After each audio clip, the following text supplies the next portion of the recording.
It's time for Ogre School. Let's get started. Today's video is sponsored by Lifehacks. There will be more information at the end of the video. In my video about basic commentary for argument, I said that commentary makes a connection between a claim and the evidence. Here is the basic process that you're expected to follow. You make a claim, you provide the evidence, then you provide commentary that clarifies and solidifies the connection between them. I also said in that video that what I was showing you was the most basic level, and that there was so much more that we will get into later in the year. That is also true for this video. As a reminder, when I say analysis, I'm referring to the type of writing where you are discussing a passage and telling me about how an author tried to manipulate an audience. In the video about claims, I suggested that for an analysis claim, you talk about what the author did and why. The evidence will be the actual things that the author wrote. To connect those, start by explaining how it is supposed to work. In other words, explain how the audience is meant to be affected. Students will often write something like, "He writes this to make the audience feel guilt," or "She wants the audience to feel joy," but they don't explain. They don't explain how what the author says creates guilt or joy. They don't explain why the author wants the audience to feel guilty or feel joy. To make the connection, explain why and how this is supposed to affect the audience. Go into details. To do this, you will probably need to connect to one or more parts of the rhetorical situation. For example, you could go into details about who the audience is and explain why they might be affected by the techniques you're discussing. Another option is to make a connection to the author's purpose.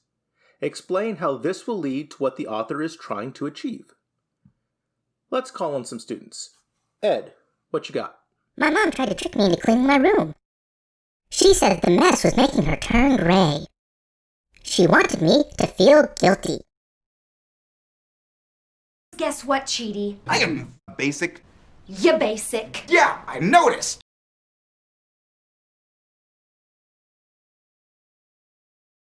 She wanted me to feel guilty for hurting her. She knows that I actually loved her very deeply and would not want her to be hurt. By suggesting that my actions are causing her pain, she makes me feel responsible for her suffering. That is an unpleasant feeling that I don't want to have.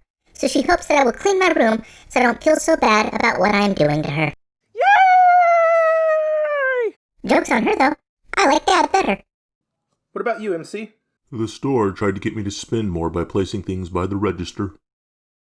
There are usually candy, chips, and even interesting gadgets next to where I wait in line. This is designed to make me want those things. Boo!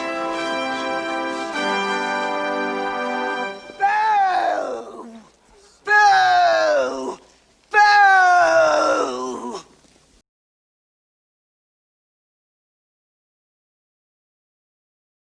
The store knows that shoppers are often stressed by the experience. They have spent a long time going up and down aisles looking for things, dodging other people, and hoping they don't forget anything. Then they are forced to wait in line. They are tired, annoyed, and their defenses have been lowered. Placing attractive sweets there offers them a way to feel better and eat away the stress. Okay, we are getting it. I'm now going to talk about some of the example claims I used in the Introduction to Claims video. Let's add evidence and commentary to them. Claim.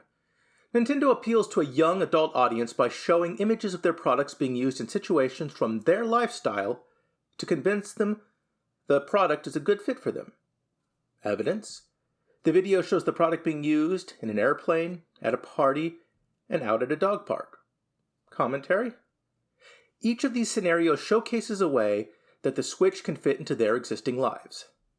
But honestly, that is too basic. Let's keep going. What can we say about the audience to add to that explanation? How about this? Each of these scenarios showcases a way that the Switch can fit into their existing lives.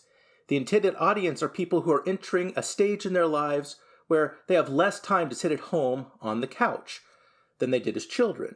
Many of them grew up playing Nintendo games and have fond memories of that time, but now have work, travel, and social obligations that take them away from the couch. By emphasizing how much the Switch can allow them to continue playing, even in the middle of this hectic lifestyle, Nintendo gives them a strong reason to buy the console. Nice. Now we made the connection stronger by being more specific about the audience. Go us! Let's do it again. Claim. Kelly talks about suffering children to tug at the heartstrings of her audience and capture their attention. Evidence. She mentions that children working as young as 6 years of age and work all night long.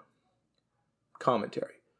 Making the audience visualize such a young girl doing hard work for so long, she pushes the audience towards caring about those kids. But again, let's go further.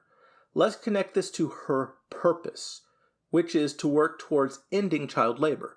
The passage I'm referring to in this example is a speech given to a group of suffragettes, women who were trying to get the right to vote. In other words, women who felt that they were unfairly treated because of who they were. So, commentary. Making the audience visualize such a young girl doing hard work for so long, she pushes the audience towards caring about these kids. She knows that her audience are women who want to be able to vote, so they can change things, that they are people who are willing to organize and work towards a goal. Since her purpose is to get help in the fight against child labor, she makes sure that the audience sees this as a problem that needs solving. One more example. Claim. Sesame Street makes Elmo laugh in a cute manner as a way of brainwashing poor young children, so that they will become attached to him and eventually ready to follow him without thought as he conquers the universe in a bloody war. Evidence. They made him bright red and talk with a cute voice and giggle a lot. Commentary. The audience is composed mainly of small children who are naturally attracted to bright colors and silly voices. They instinctively react with laughter to laughter with laughter. As such, Elmo's design is especially crafted to grab and hold the attention of young children, keeping them captivated and enthralled. Slowly, they will come to see him as their leader. All right, wrap up. Remember that we are discussing how the author is attempting to manipulate the audience.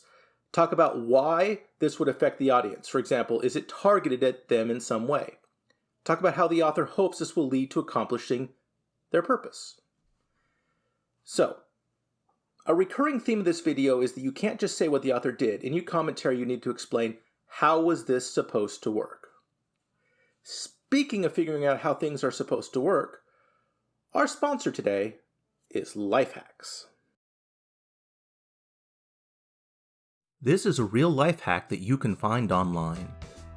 How is it supposed to work? Why is this better than a knife? I mean, who doesn't have a knife? Here is another one. Can anyone explain how this is better than eating normally?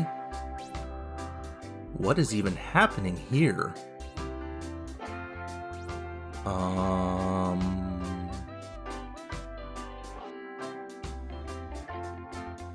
And don't get me started on the toothbrush ones.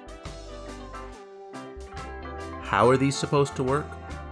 No one knows, and no one is explaining. But that's okay, because they paid me.